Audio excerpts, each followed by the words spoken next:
영손과 기도. 천미예수님. 아깝네요. 신령하게 성지에나 이런 데 갖다 놓으면 아, 그래요? 그런 데 갖다 놔야 됩니까? 하느님의 사업을 발전시키면 되지.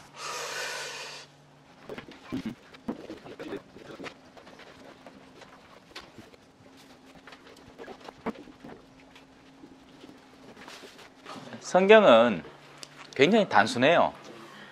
사람이 복잡지. 성경은 너무 단순해요. 하느님은 너무나 직관적이고 단순한 분이세요. 우리가 복잡해요. 왜냐하면 우리는 이제 두 마음이라는 게 있어가지고 자꾸 갈라지는 거죠. 마음이 자꾸 갈라지. 남편만 사랑하면 될 끝을. 요래 와갖고 젊은 신부 보면 또 가슴이 콩닥거리기도 하고. 아이란다. 그때 임금은 양과 염소를 가를 터인데 그때 말하는 오른쪽이 어딜 것 같아요? 헷갈리죠, 그죠? 예. 우리는 오른쪽 왼쪽 신경 쓰잖아요, 그죠? 근데 오른쪽은 우리가 생각하는 오른쪽이 아니고 하느님이 더 애정하시고 사랑하시는 편을 오른편이라고 하는 겁니다. 예. 굳이 무슨 방향이 있는 게 아니고, 물론 그런 방향을 반영을 해서 세상적인 요소로 이해하자고 성당 구조가 만들어지고 하는 거죠. 예. 사람들이 더 이렇게 육체적인 것으로 다가서서 쉽게 이해하도록. 그런데 사로잡혀 버리면 또 진짜 그 본질적인 방향성이 의미하는 걸 상실하기도 하는 거예요. 동쪽은 어디입니까? 해 뜨는 쪽이 동쪽이에요, 그죠? 우리는 북쪽과 남쪽에 대한 개념이 이렇잖아요. 북쪽은 좀 찬데 남쪽은 따뜻한데, 그죠? 근데 제가 볼리비아에 살 때는 정반대였어요. 남반구는 반대라 할긴 해.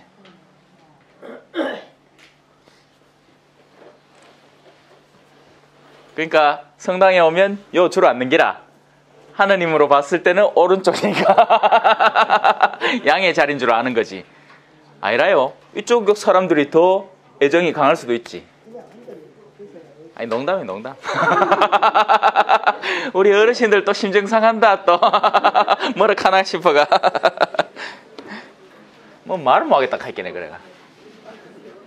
얼마 전에는 저 죽도 성당에서 이제 강의를 막 진행을 하는데, 막 성당에 막 그런 사람 아니십니까? 막 가식적이고 위선적이고. 근데 성당에서는 또 누군지 아십니까? 총회장이나 갈기네. 내가 몰랐는 거야. 그 죽도 성당 통회장님이 그 앉아 있었던 거예요. 내가 깜짝 놀래가지고, 어이구, 아닙니다.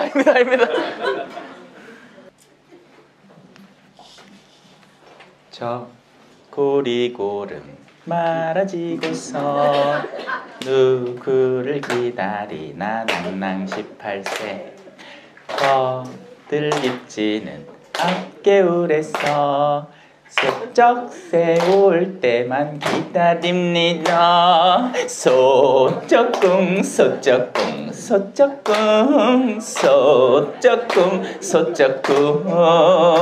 헤이 소쩍궁 새가 울기만 하면 떠나간 그리움님 오신댔어요. 허이.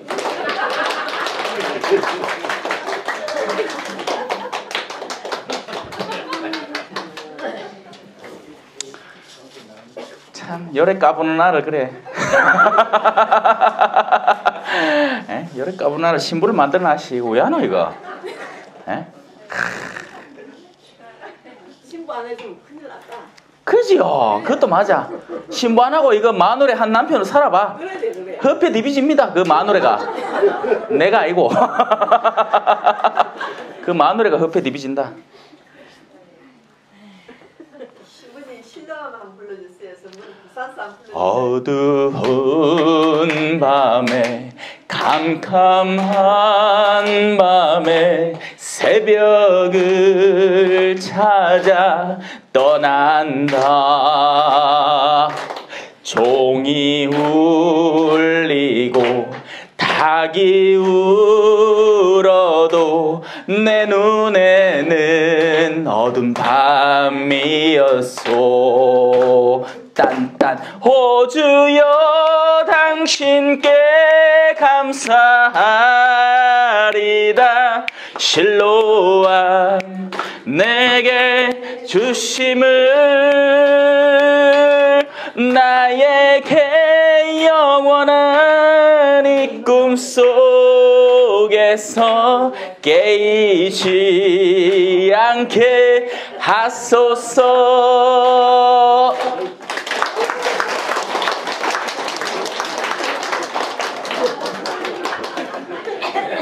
자, 이제 몇 분 남았으니까 긴장 타고 우리 PD님 사인 주문 시작하겠습니다. 찬미 예수님, 반갑습니다. 시작기도 함께 바치겠습니다.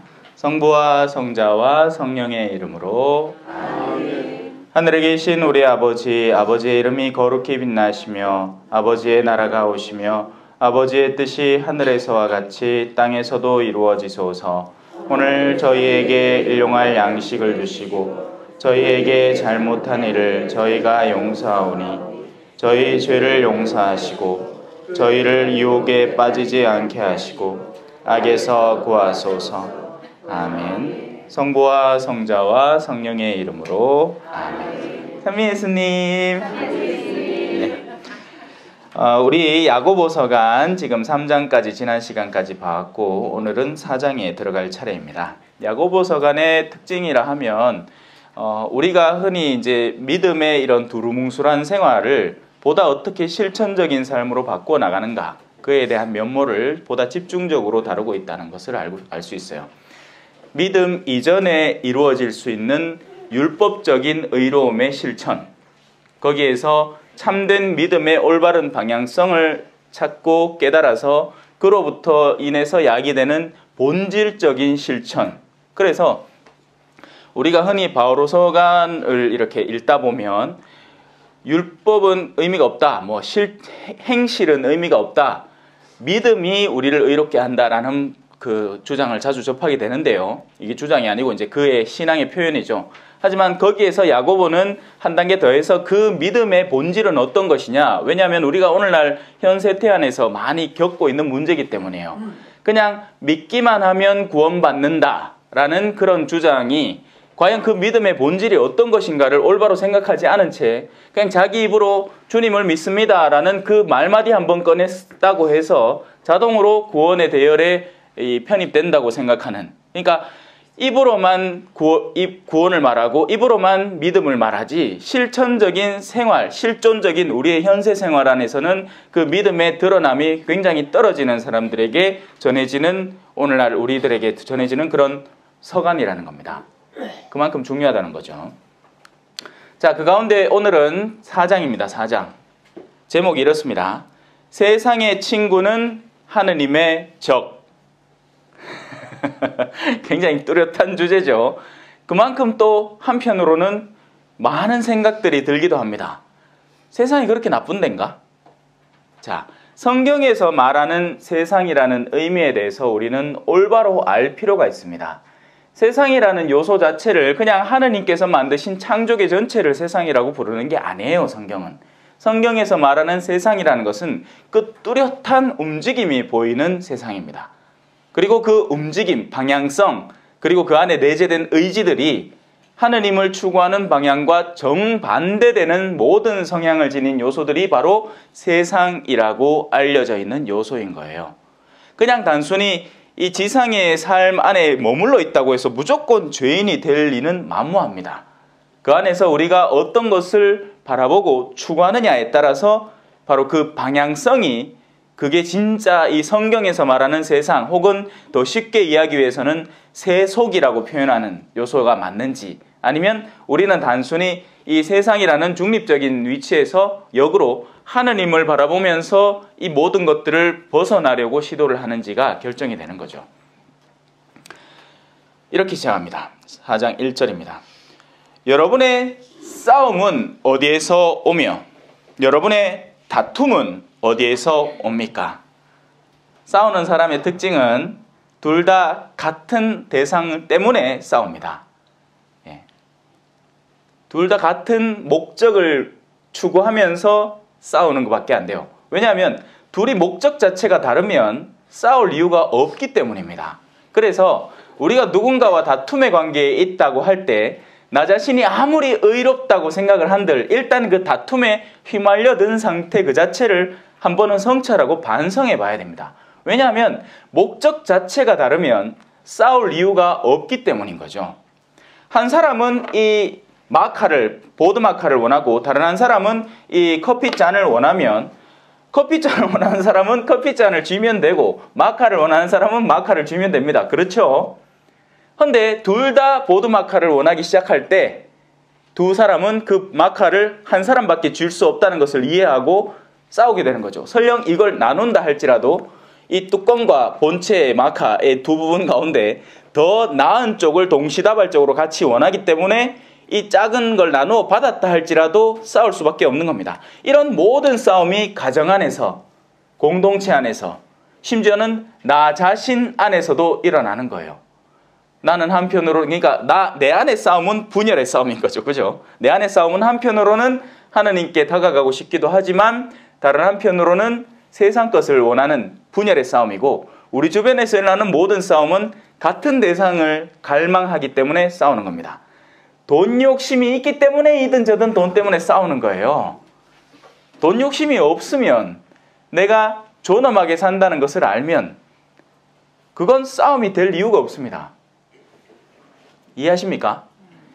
사람은 존엄하게는 살아야 돼요. 그건 맞아요. 존엄을 위해서 이 자신의 그 존엄권, 인권을 지키기 위해서 투쟁하는 것과 돈 때문에 싸우는 건 전혀 다른 두 가지 문제예요. 여러분, 흔히 사제들에게 자신이 가져오는 문제가 정말 생존권이 철두철미하게 걸린 문제라면 당연히 사제는 그런 이들의 인권을 보장하기 위해서 나서야 하는 게 맞습니다. 그런데 대부분의 케이스들, 사제에게 들고 오는 케이스들은 뭔지 아십니까?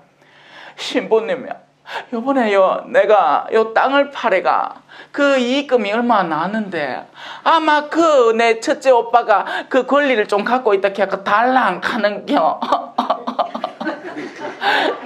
내 요걸 뺏겨야 됩니까? 예, 뺏기세요. 뺏기세요. 왜냐하면 아무 소용이 없기 때문입니다. 당신이 그걸 원하면 원할수록 더 이 싸움과 다툼에 휘말려 들어가게 되는 거죠.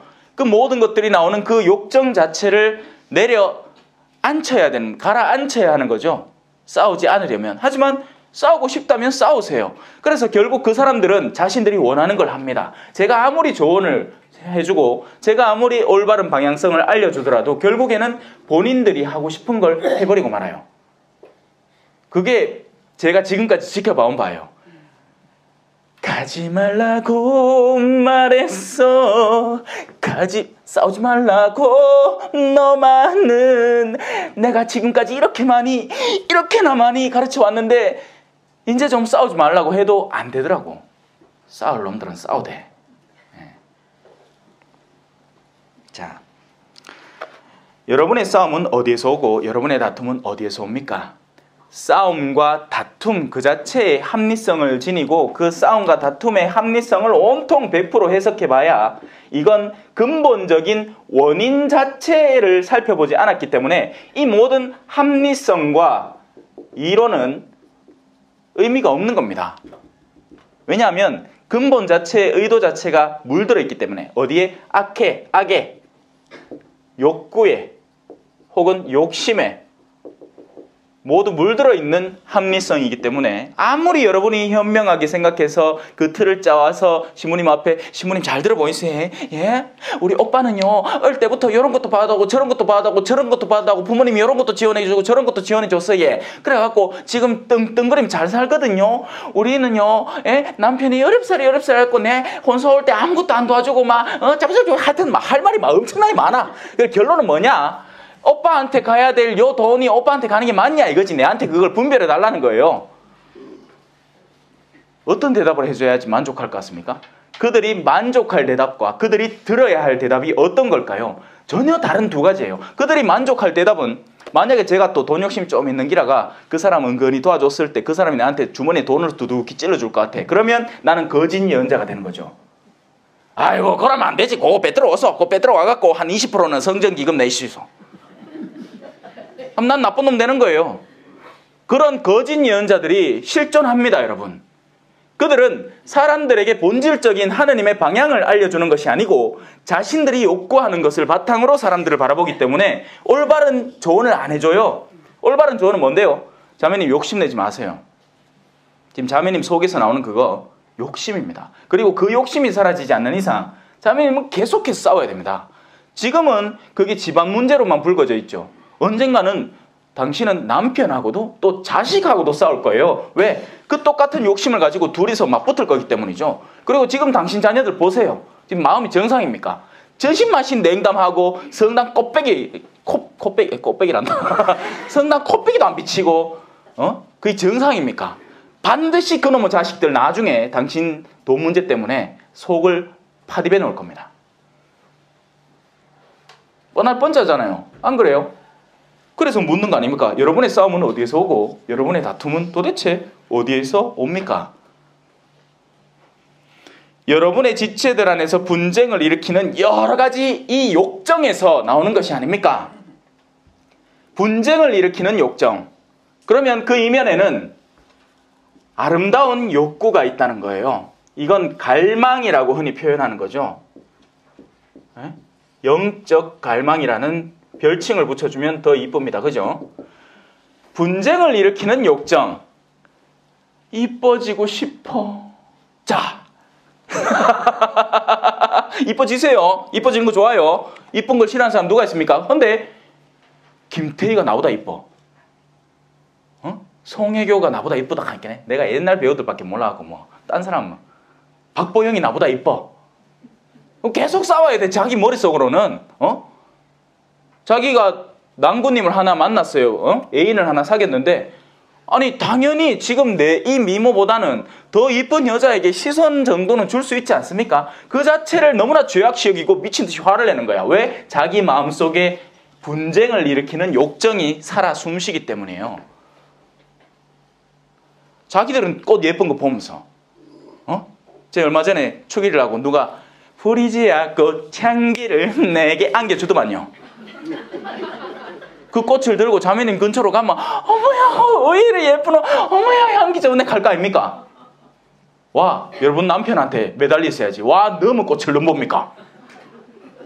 내끼구만. 우리 내면에 존재하는 다양한 욕구들 제가 하나의 예시로 든 것뿐이에요. 이거 욕구 뭐 일일이 다 들자 하면 끝도 없습니다. 이뻐지고 싶은 욕구, 남들보다 몸매가 좋고 싶은 욕구, 남들보다 부자이고 싶은 욕구, 남들보다 많은 체험, 여러 성지순례를 갔다 와서 자랑하고 싶은 욕구, 그 모든 욕구들이 바로 분쟁을 일으키는 욕정이라는 겁니다. 그런데 우리는 그걸 올바로 살펴보질 않아요. 이 정도는 놈들도 다 하고 살지 않나? 그렇죠? 그 놈들은 누군데? 세상의 자녀들, 세속의 자녀들이 하는 짓거리들을 고스란히 따라하고 있다는 거예요. 그러니 어떻게 해야 됩니까? 싸워야지. 언제까지? 코에 흙 들어갈 때까지. 싸우세요. 관뚜껑 덮이고 10분 지날 때까지. 사제들 언제 안심하나야 하니까 내 카드에 관뚜껑 덮고 10분 지나야 안심한답니다. 그 전까지는 아직 몸에 체온이 살아있어갖고 언제 또 죄 지을지 모른대. 사제복 딱 입고 주우가 관뚜껑에 딱 덮이가 뚜껑 덮고 한 10분 지나야 식는 기라 그때부터. 예? 이 욕구는 우리가 숨쉬고 살아있는 동안 사그라들지를 않아요. 언제든지 새롭게 피어나는 겁니다. 이게 형태를 굉장히 다양하게 해서 피어나요. 지금 초등학교 6학년들 입술 뻘가리 바르고 다니는 거 보셨지? 예? 왠지 아세요? 그게 자기들에게 유일하게 허용된 쾌락이기 때문이에요. 즐거움이기 때문이죠. 자기 자신을 표출하고 싶은 욕구. 맨날 TV 보면 아이돌 나오고 막 Oh my love, oh my love 이렇게 샀는데 자기들도 그거 하고 싶어. 근데 내 공부로 팽팽 돌아가잖아요. 쳇바퀴 돌아가듯이. 그런 가운데 자기들에게 유일하게 허용된 쾌락의 도구, 죄는 아니라고 어른들이 이 정도는 허용된다고 하는 그 범주가 입술 뻘가리 칠한 거기 때문에 미친듯이 칠하는 거예요. 하지만 바로 그 내면을 읽을 줄 알아야죠. 그 아이들은 이미 새 속에 물든 아이들인 겁니다. 그게 아니면 영적 갈망과 거룩한 욕구에 따라서 자신의 내면을 더욱 가꾸고 힘들어하는 친구들을 돌볼 줄 아는 그런 사람으로 변모되었어야 하는데 어른들은 그걸 볼 눈이 없어요. 얘가 도대체 뭘 잘못했나? 뭐 딴 건 다 잘해. 그냥 입술만 뻘겋아. 그 정도는 해. 하지만 그 내면에 과연 무엇이 들어있는지 아무도 신경 안 쓴다는 거예요. 허영과 허풍이 들어있습니다. 자기의 원래 그 초등학교 6학년의 얼굴이 얼마나 아름다운지에 대한 이해도가 전무한 아이들인 거예요. 뭐든지 쳐바르고 칠해야 이뻐진다고 믿는 아이들인 거죠. 뭐 어르신이라고 예외는 아닙니다. 적당히 해야 돼요. 적당히. 피부를 보호하기 위해서 보습크림 좀 바르고 색조 화장 너무 안 하면 좀 그러니까 단정하게 보이기 위해서 하는 건 괜찮은데 말 그대로 20대처럼 칠하고 다니는 어르신들 이상한 거예요. 그건 눈에 막 시커먼해가 막 한 대 얻어맞은 거면 키는 거. 자, 여러분은 욕심을 부려도 얻지 못합니다. 그건 당연한 이유예요. 그건 너무나 당연한 이치인데 제가 요 밑에 아래줄에 이제 그 피라미드를 그려놨잖아요. 밑으로 갈수록 넓어지고 위로 갈수록 좁아지는 형태가 이게 피라미드 형태인 겁니다. 그래서 다단계를 피라미드 판매라고 하죠. 올라가면 몇 명 안 남기 때문이에요. 그 올라가는 동안 나머지는 다 어떻게 될 것 같습니까? 굴러 떨어져야 돼요. 굴러 떨어져서 바닥층을 형성해야지 그 나머지 사람들이 그걸 딛고 올라서는 겁니다. 대기업의 모든 직계 제도, 그죠? 우리 흔히 교계 제도도 이렇게 표현을 하는데 교계 제도는 피라미드가 아닙니다, 여러분.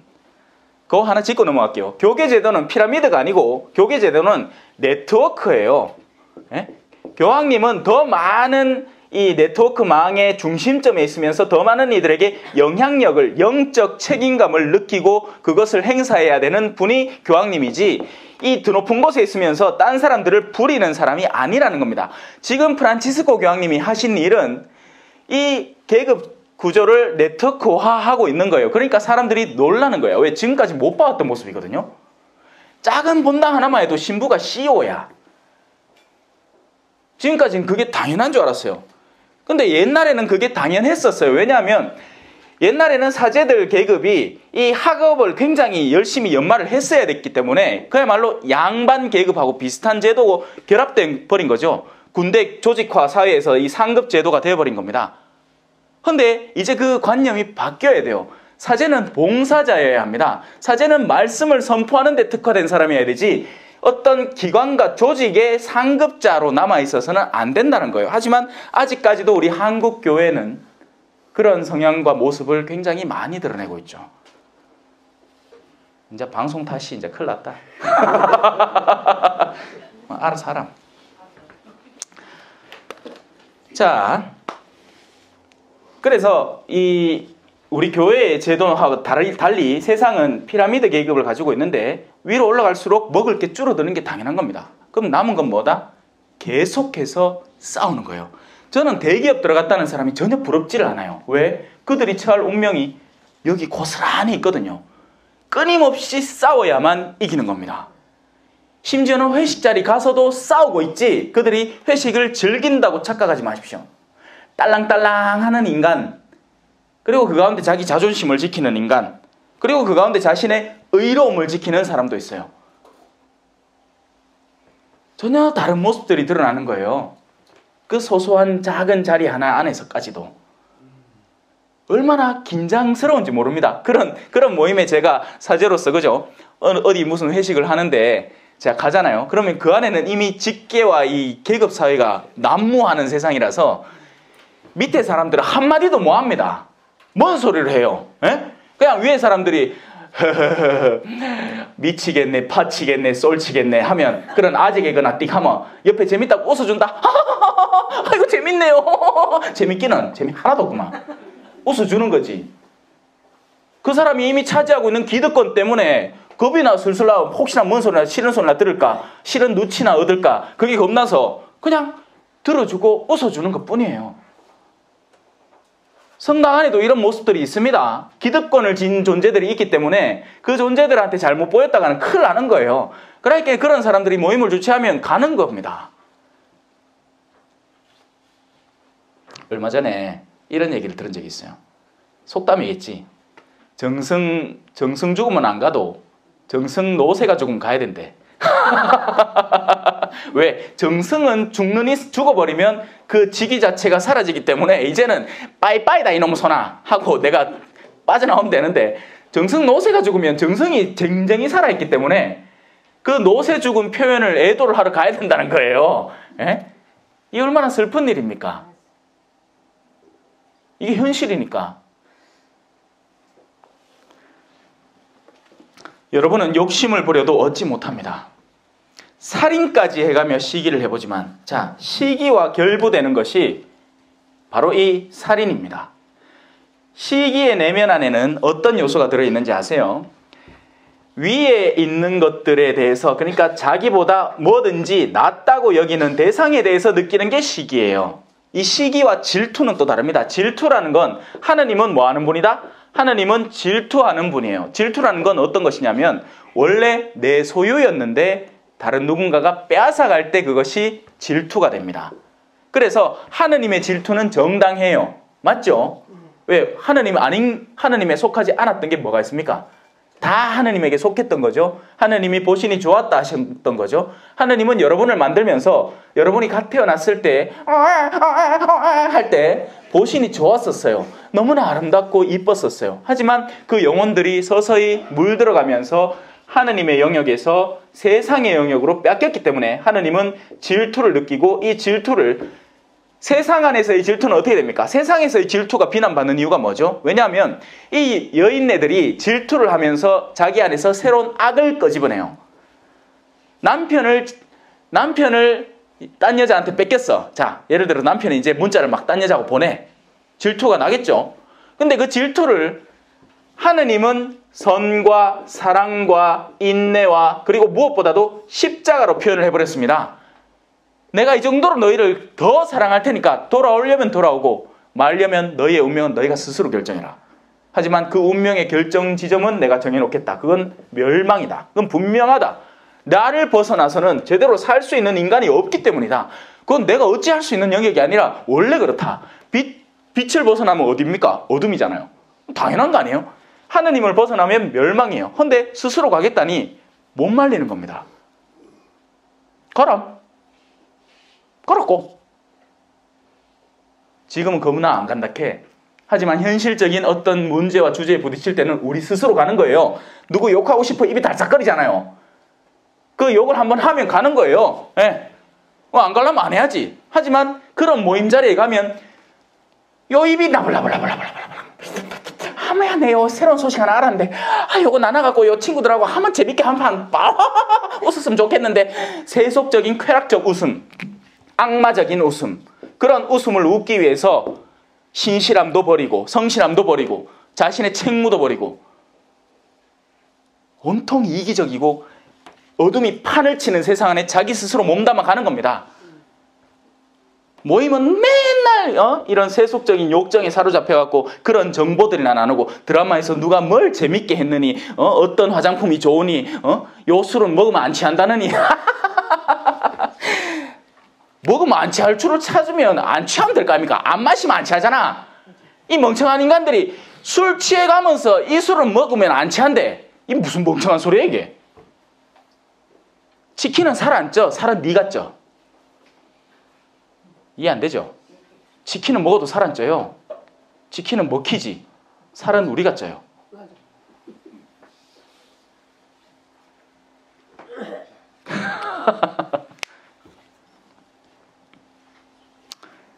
자, 그래서 또 다투고 싸웁니다. 이 시기 안에서 일어나는 것은 좋은 것을 향해서 느끼는 어둠의 마음이기 때문에 이 좋은 것을 죽이기 위해서 시기가 존재하는 거예요. 그래서 시기는 절대로 느끼면 안 됩니다. 다른 이가 잘 되는 걸 보면 축하해 줄 줄 알고 기뻐해 줄 줄 알아야 해요. 그게 뭐든 간에요.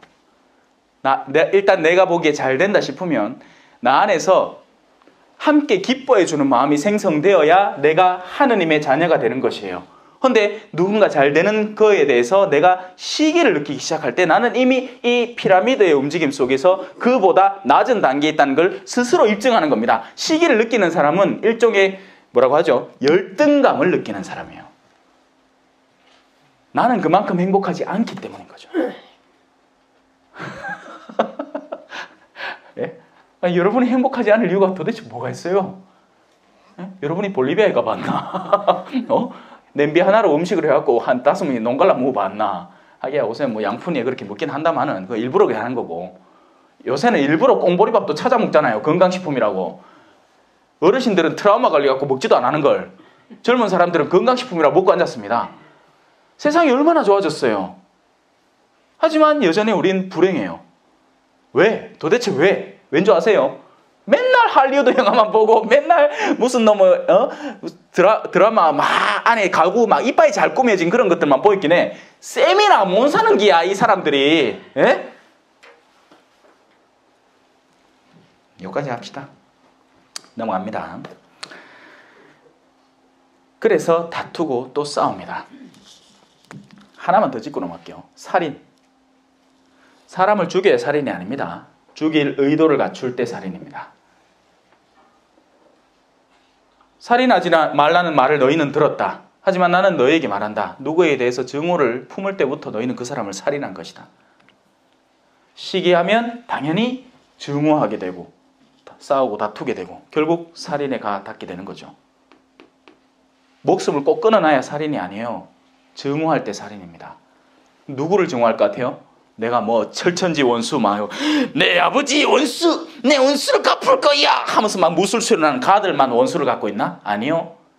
자기 자식도 증오하는 세상입니다. 왜? 내가 원하는 목적을 걔가 달성하지 않을 때 나는 수성학군의 위대한 엄마, 맹모 삼천지교라고 하나? 그걸 실천하기 위해서 이 고귀한 수성학군까지 내가 왔는데 내 자식이 반에서 16등을 했습니다. 그리고 옆불떼기 집 아는 7등을 했어. 이제 그 자식은 죽은 자식입니다. 이 16등한 자식은 죽은 자식이에요. 왜? 내 범주에 있는 누구보다 못하고 있기 때문이죠. 하지만 그 자식은 그로서는 최선을 다하고 있어요. 하지만 그 엄마에게는 그 자식은 죽일 자식입니다. 살인을 하는 거죠. 마찬가지의 영역을 누구에게나 적용시킬 수 있습니다. 여러분의 남편이 정말 그렇게 죽일 사람일까요? 여러분의 배우자가 정말 그렇게 나쁜 사람입니까? 한번 잘 성찰해 보세요. 그 중에 진짜 나쁜 놈도 있긴 있어요. 진짜 나쁜 놈이 있어요. 마음이 악에 물들어서 이 어둠을 향한 방향으로 완전히 물들어버린 그런 마음도 실제로 존재합니다. 근데 그런 사람들은 특별 케이스예요. 근데 우린 통상적으로 너무나 많은 배우자에 대한 비판을 듣습니다. 남편이 쥐꼬리만큼 벌어오는 월급, 삼식이, 하루 세 끼를 다 먹는다는 비판.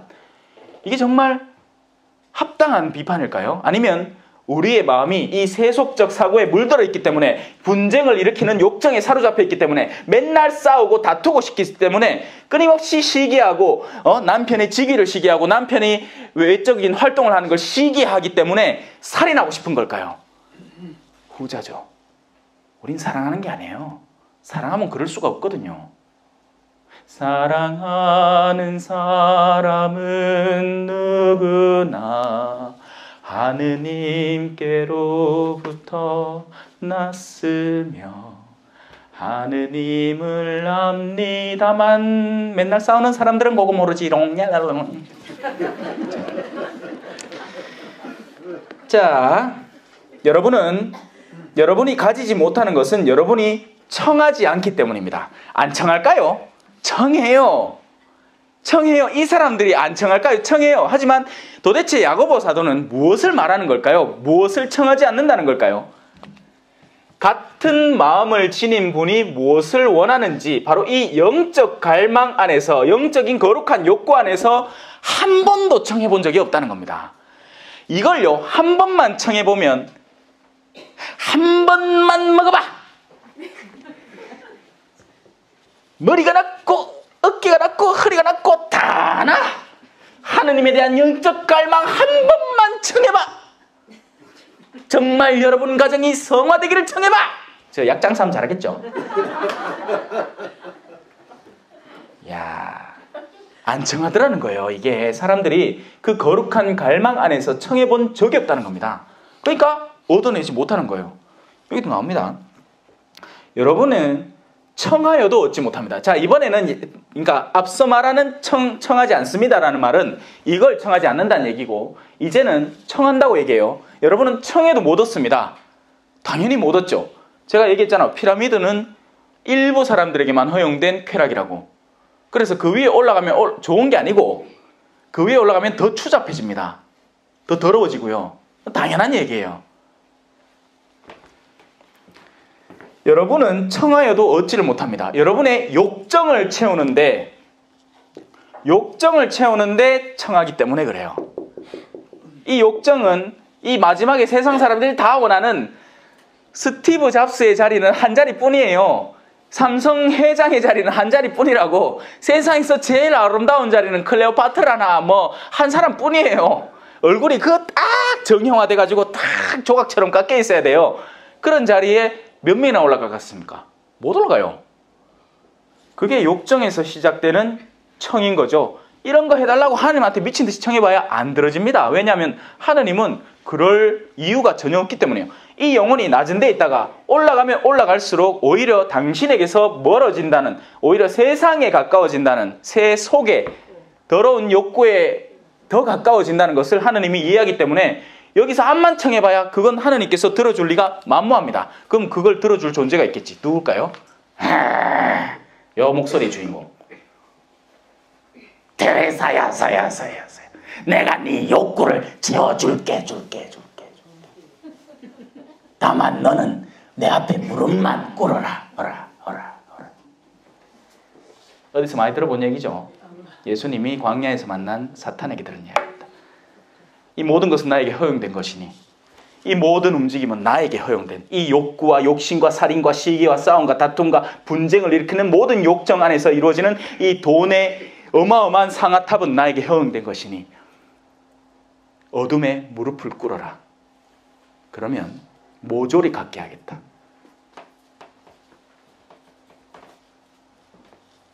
정말 세금 꼬박꼬박 내면서 부자 될 수 있을까요?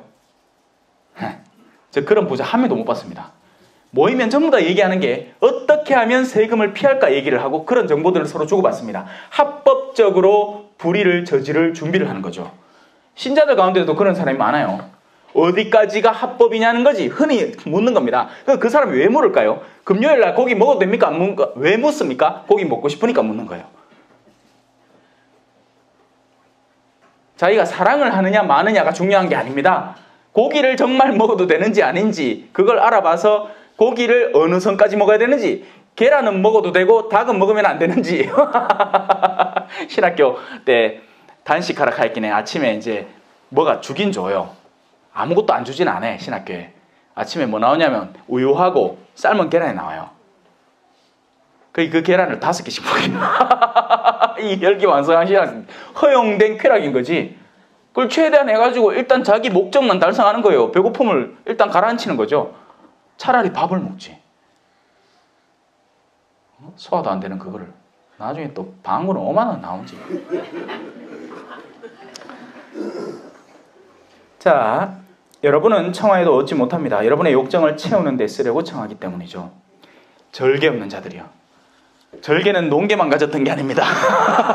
적장의 손에 가락지를 요 따블로 된 가락지를 손에 탁 끼어가 같이 물에 빠져든 그 농개만 지킨 게 절개가 아니고, 농개가 뭐 때문에 절개를 지켰다고 얘기를 하는 거죠? 나라에 대한 사랑 때문에, 그 사랑을 갖고 있었기 때문에 가장 화려한 적장의 그 부와 영화를 입을 수 있음에도 불구하고 그 적장을 안고 나라를 지키기 위해서 떨어졌던 게 농개의 절개 아닙니까? 절개의 농개란다. 하느님에게 굳건한 마음을 지닐 줄 알아야 됩니다. 그럴 때 심지어는 이 세상의 요소들까지도 우리는 현명하게 지혜롭게 쓸 수 있어요. 예? 그게 우리가 지녀야 할 절개라는 겁니다. 한 방향만 바라보기. 근데 이 사람들이 왔다리 갔다리 하는 거야. 성당 나가 피정 좀 하면 역시 하느님뿐인 것 같아 하면서 피정 나오면서 지 버스에서 좋은 자리 받았는데 딴 사람 앉아있다고 요놈 같이 나가 요 봐라 요 봐라 요 내가 맡아놨는데 곱게 싸면 뭔 소용이냐는 거지. 그게 절개 없는 세대인 거예요. 안 그래요? 절개가 없어요. 자신의 육적 쾌락과 영적 원의 사이에서 끊임없이 갈망하는, 그러면 한 걸음도 못 나가는 겁니다, 여러분. 아니 당연한 얘기잖아. 오른쪽으로 한 걸음, 왼쪽으로 한 걸음 하면 제가 얼마나 많이 나갔습니까? 제자리인 거예요, 제자리. 영적으로도 마찬가지 일이 일어나요. 하느님께 잠깐 마음을 틔웠다가 또 세상으로 빠져들면 제자리죠. 아니 제자리면 다행이겠다. 너희는 뜨겁거나 차거나 해라. 왜? 차라리 아예 차면 어떻게 되는지 아십니까? 내가 막 세상에서 지멋대로 살았는 인간인 기야. 누구하고 진짜 막 증오해갖고 심지어는 진짜 감방까지 갔다 왔어. 그러고 막 살인도 막 저지르고 낙태도 막 수도 없이 해놨어. 그러니까 내 마음이 막 서늘한 게 어느 순간인가 자기부터 이게 막 느껴지고 막 그게 너무나 괴로워서 그걸 해결할 방법을 찾다 보니 오히려 역으로 하느님께 대한 더 뜨거운 갈망을 가지게 되는 겁니다. 근데 그게 아닌 거예요. 이 사람들이 미적지근 내 뭐 잘못했나? 내 꼭 가야 되나? 내 봉사 꼭 해야 되나? 그냥 성당만 나오면 되지 하고 살고 있는 거죠.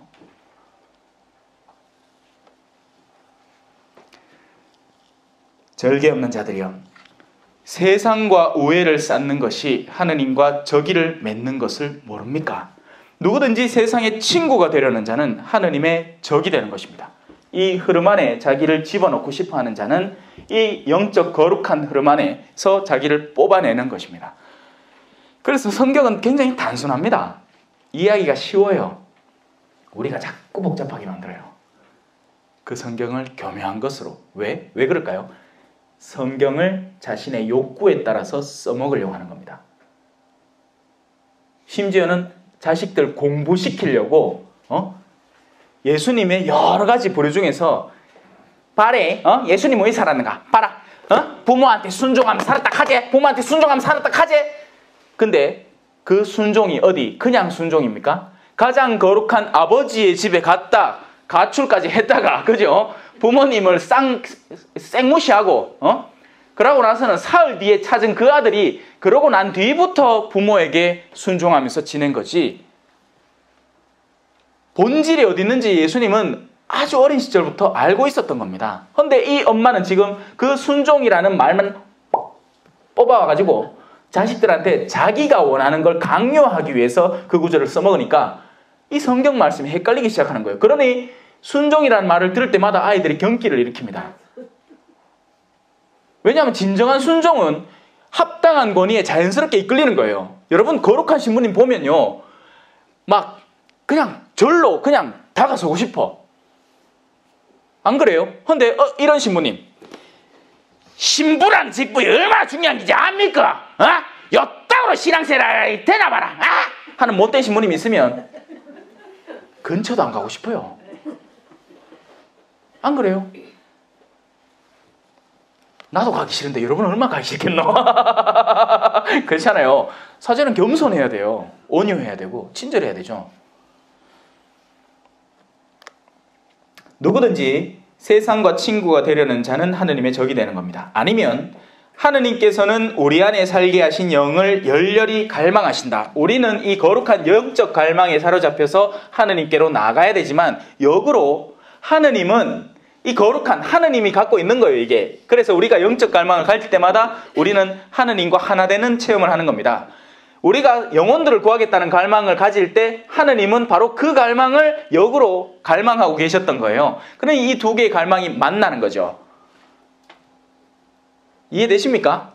우리가 세상적인 욕정을 사로잡히고 욕구에 사로잡히면 그건 하느님과 전혀 관계없는 거기 때문에 이 둘은 결코 합일될 수 없습니다.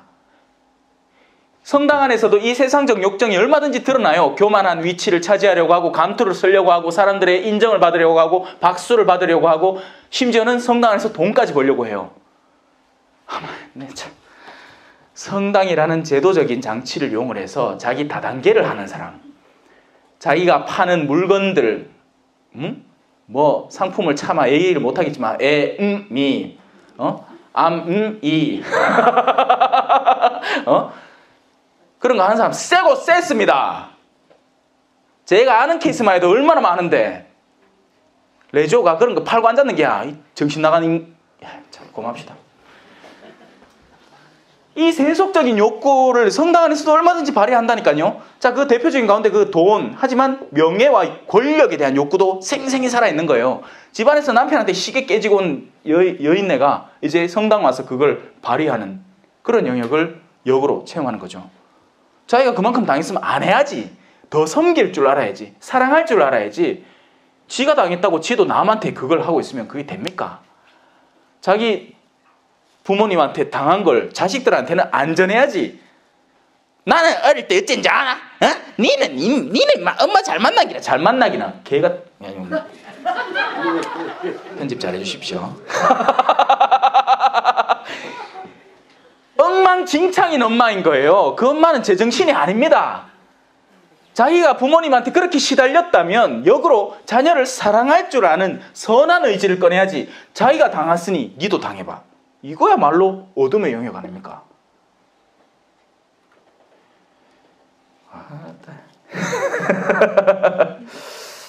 자,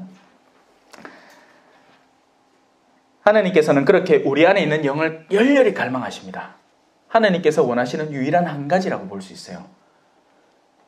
내가 하는 한 가지, 바로 하나님께서 우리의 영혼을 갈망하신다는 것. 하나님은 다른 게 전혀 필요 없으세요. 하나님은 오직 하나, 사람들의 영혼이 당신을 사랑하게 되기를 갈망하세요. 그래서 여러분의 아주 하찮은 사랑의 표현이라 할지라도 그것이 정말 순수하게 하느님을 향한 사랑이면 하느님은 그 사랑 때문에 기뻐하십니다.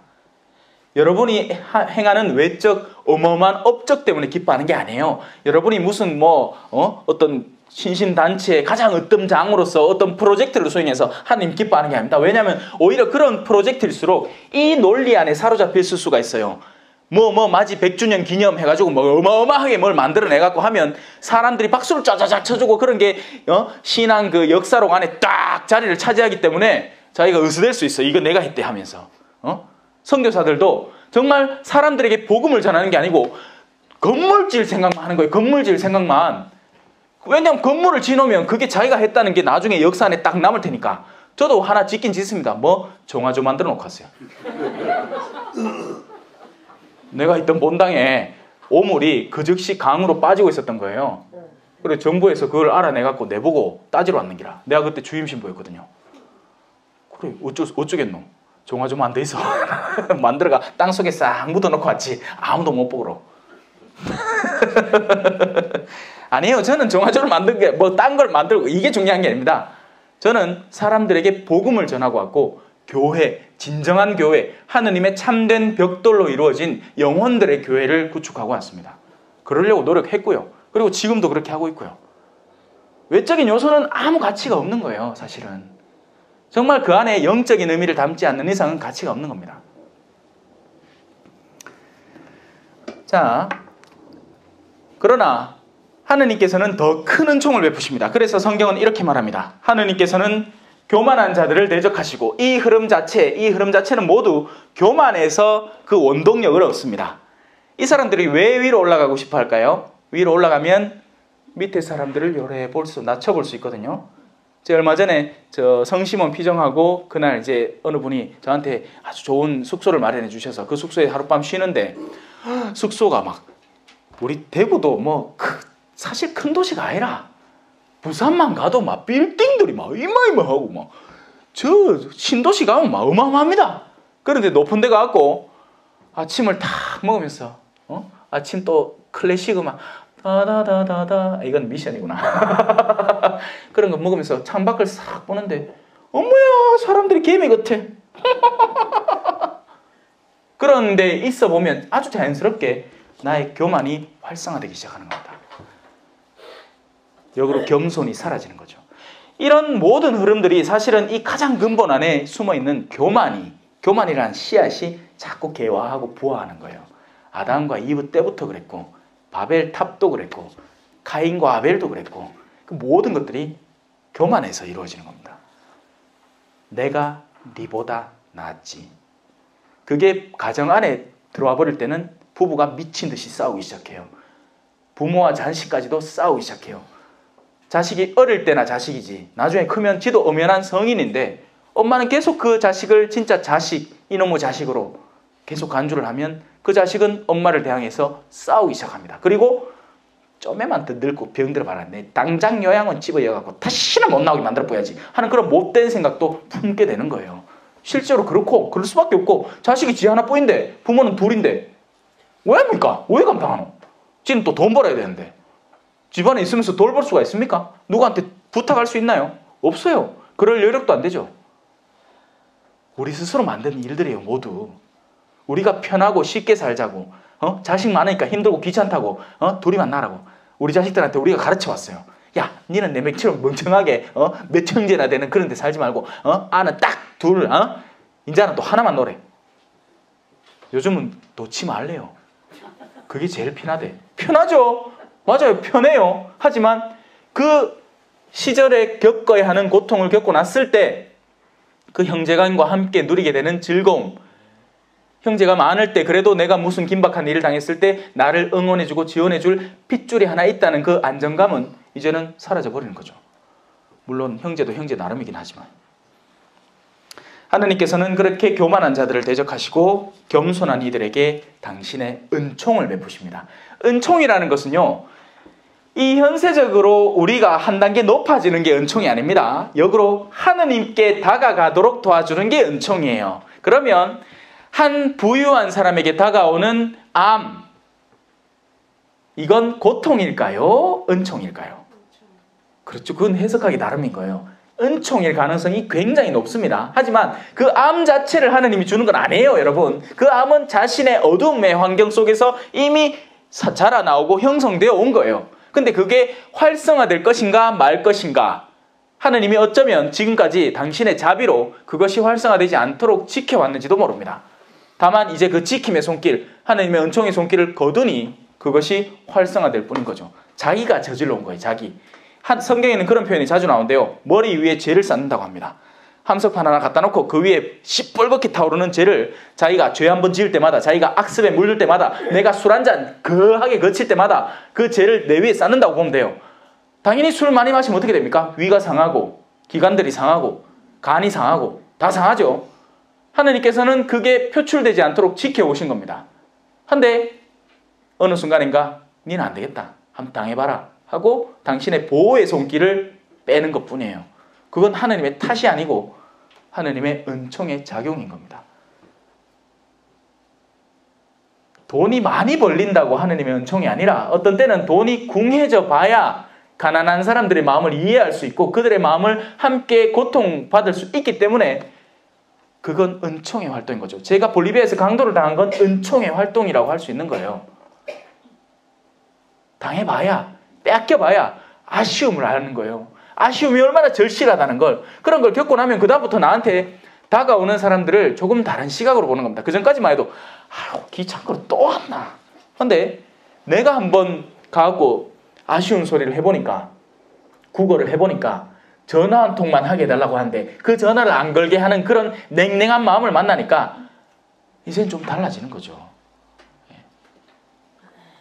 그걸 알기 전까지는 그 사람들은 절대 모릅니다. 그래서 부자와 라자로 이야기는 현대에도 계속 반복되는 이야기예요.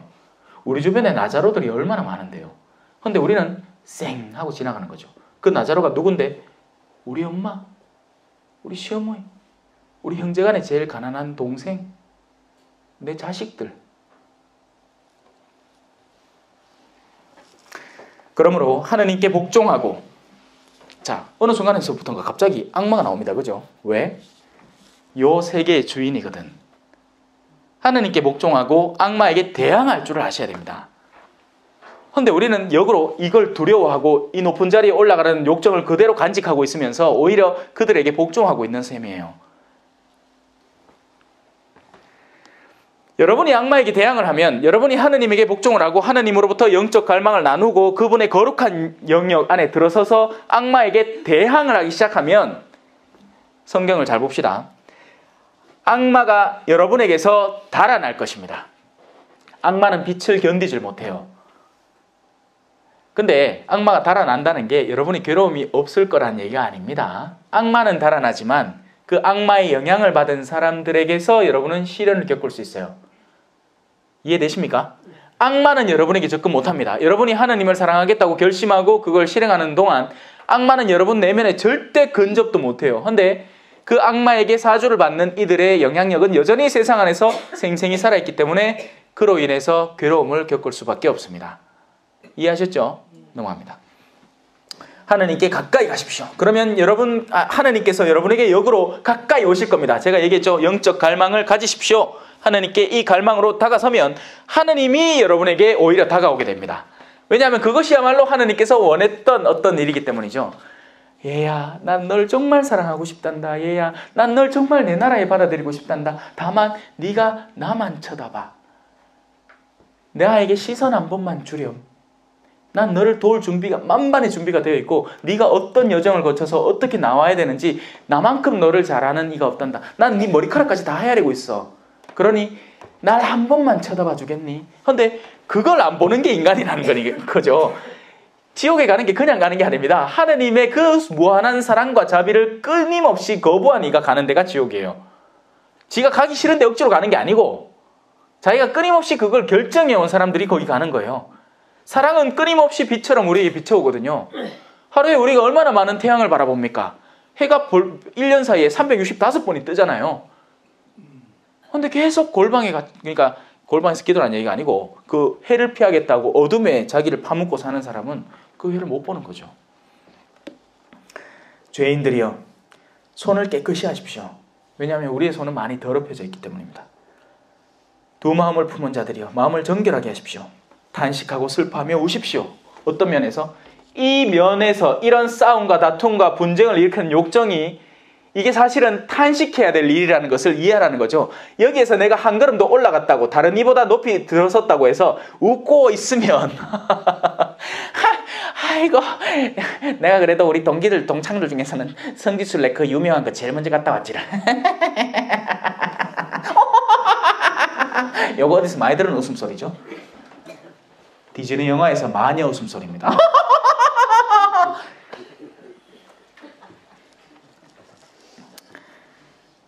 두 마음을 품은 자들이여 마음을 정결하게 하십시오. 탄식하고 슬퍼하며 울어야 됩니다. 우리는 이 세상의 흐름들, 사람들이 끊임없이 자신을 하느님에게서 멀게 만들고 스스로 파멸에 이르러 멸망하려고 달려가는 그 여정에 있다는 것을 이해하면서 슬퍼할 줄 알아야 돼요. 물론 영적 기쁨이 있습니다. 여러분, 그 얘기를 하는 건 아니에요. 지금 이 흐름에 대해서 말이죠. 어둠의 흐름에 대해서. 여러분의 웃음을 슬픔으로 바꾸고 기쁨을 근심으로 바꾸십시오. 십자가를 지라는 이야기입니다. 십자가의 가치를 이해하라는 이야기예요. 하지만 사람들은 십자가의 원수가 되어가고 있다고 얘기를 하죠. 자기 배를 섬기고 자기 욕구가 갈망하는 것, 이 욕정이 갈망하는 것들을 섬기느라, 왜냐하면 이 욕정이 갈망하는 것들을 따르려면 이 하느님의 영역에서 우리에게 다가오는 이 십자가에 대한 거부감을 느껴야 되기 때문입니다. 십자가를 지면서 자기가 돈을 어떻게 벌어요? 남들 돕는다고 시간을 허비하면서 자기 돈 벌 시간을 상쇄시켜야 되잖아요. 맞는 얘기 아닙니까? 우린 똑똑하고 영리하게 살아야 된다고만 계속 배워왔어요. 자기 걸 철두철미하게 챙겨야 된다고만 생각했지, 나누거나 가난한 이를 돕는다는 것은 마지막에 생각돼야 될 영역인 거죠. 그러니 그런 상황을 뒤바꾸라는 겁니다. 주님 앞에서 자신을 낮추십시오. 바로 겸손인 거죠. 주님 앞에서는 우리를 아무리 낮춰봐야 괜찮습니다. 왜? 꼴찌가 첫째 될 테니까. 농담처럼 그렇게 얘기하잖아요. 하느님은 키를 거꾸로 잰다고. 하느님은 저 위에 있으니까 키 잴 때 위에서부터 줄자를 쫙 내려갖고 재는다는 그런 농담이 있어요. 하느님에게는 가장 낮춰져 있는 이가 당신에게는 가장 가치로운 이로 인정받게 되는 겁니다. 반대로 가장 드높은 상태에 있는 이는 사실은 그 모든 어둠의 요소를 자기가 한 몫에 지니고 있다는 것밖에 안 되기 때문에 역방향이 되는 거죠. 형제를 심판하지 마라. 형제 여러분, 서로 헐뜯지 마십시오. 형제를 헐뜯거나 자기 형제를 심판하는 자는 법을 헐뜯고 법을 심판하는 것입니다. 그대가 법을 심판하면 법을 실행하는 사람이 아니라 법의 심판자가 되고 맙니다. 법은 우리가 그 법을 바탕으로 그걸 지키고자 있는 게 법이지, 우리가 법 자체를 헐뜯고 심판하면 우리가 그 법 위에 선 사람이 되지 않습니까? 하느님의 법은 이웃을 사랑하라는 것이고 하느님의 법은 원수도 사랑하라는 것이에요. 거기에서 자기가 자기 마음대로 조작하는 겁니다. 그 법 잘못됐다고.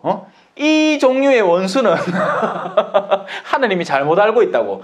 하느님이 정신을 못 차려갖고 엉뚱한 얘기를 했다고. 이런 종류의 원수는 미워하는 게 맞다고 우기고 싶은 거죠. 자신이 법 위에 서는 사람입니다. 소람. 대신에 그 결과는 감내하세요. 하느님에게서 멀어진, 하느님께서 정해놓으신 하느님의 거룩한 영적 갈망, 하느님께서 구하고자 하는 영혼들, 그 영혼들 안에는 악인도 포함이 됩니다. 악인이 당연히 포함이 되고 악인이 포함이 되어야죠. 왜? 의인들은 이미 당신의 99마리 양이니까.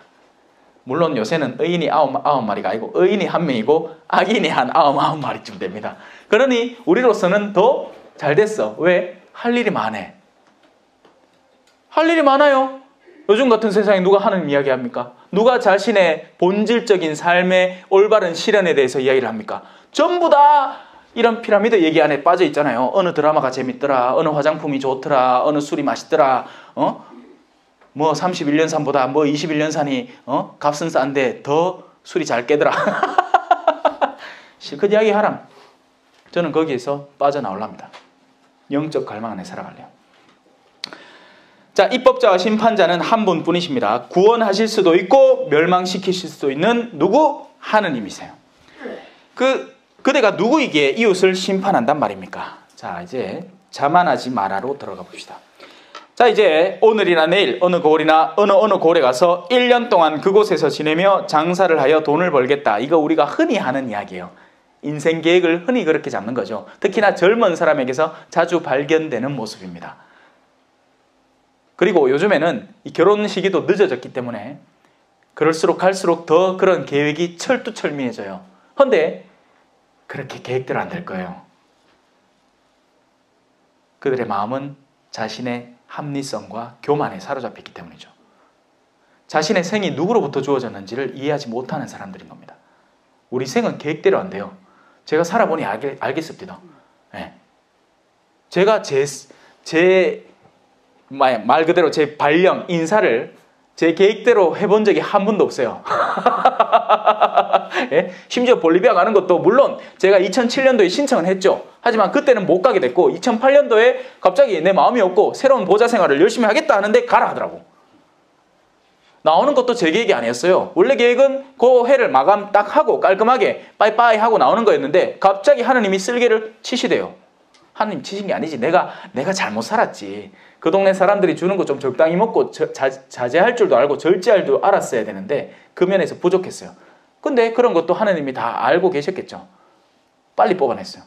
뽑아내자마자 만약에 그 시간을 다 채워놨으면 신설 본당이라는 필요가 이미 사라져 있을 수도 있습니다. 왜냐하면 그 여름 인사 때 인사가 나고 벌써 어느 신부님이 그 자리를 차지했을 거예요. 그런데 그렇게 일찍 나오자마자 저에게 주어진 직분이 사수성당이라는 신축성당의 건립이었으니까요. 이 모든 게 제대로 된 게 하나도 없어요. 계획이라는 게 의미가 없었다고요. 그 이전에도 저는 이사를 얼마나 많이 당긴지 모릅니다. 구미에서 대구로, 대구에서 외관으로. 여러분, 이렇게 얘기해야 됩니다. 여러분은 내일 일을 알지 못합니다. 내일이라는 시간은 현재의 누적된 여러분의 모습일 뿐이에요. 그래서 내일을 미리 예측하고 계산하고 그것을 알아보려는 행위, 모든 게 어리석은 행위라는 거예요. 그래서 사주팔자 뭐 이런 것들을 어떻게 되겠습니까?를 알아보는 게 너무나 어리석은 일이고 하느님의 본질적인 뜻, 이 현재, 이 현실, 지금에 충실하라는 그분의 뜻에 어긋난다는 거죠. 여러분의 생명이 무엇입니까? 여러분은 잠깐 나타났다가 사라져버리는 한 줄기 연기일 따름입니다. 이제는 풀포기도 이제 건너갔어. 풀포기는 그래도 한참 동안 남기나 하고 시들면 그 찌끄레기나 있지. 연기는 정말 의미 없잖아요. 그죠? 여러분 미사 때마다 그죠? 대축일 때마다 이렇게 훅 치면 연기가 훅 날아가는데 그 순간 잠깐 딴 데 보다가 보면 어느새 연기가 없어. 도리어 여러분은 주님께서 원하시면, 주님 말씀하시면 내가 나가리다. 주님 뜻이 아니면 내가 멈춰서리다.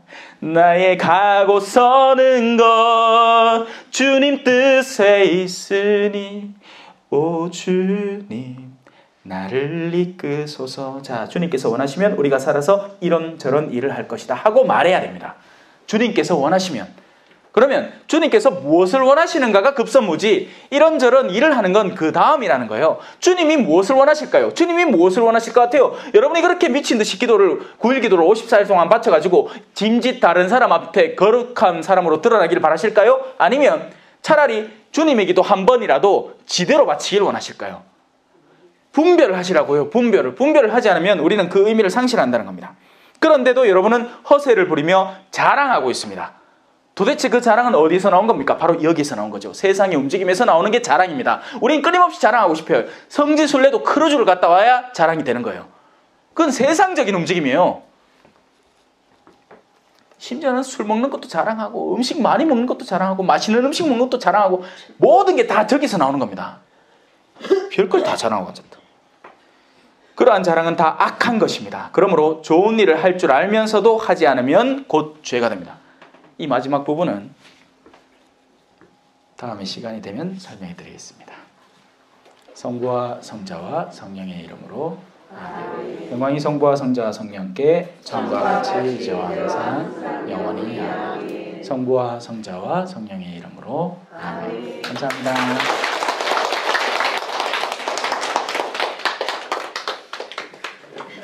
한 번 남았다. 겸손과 기도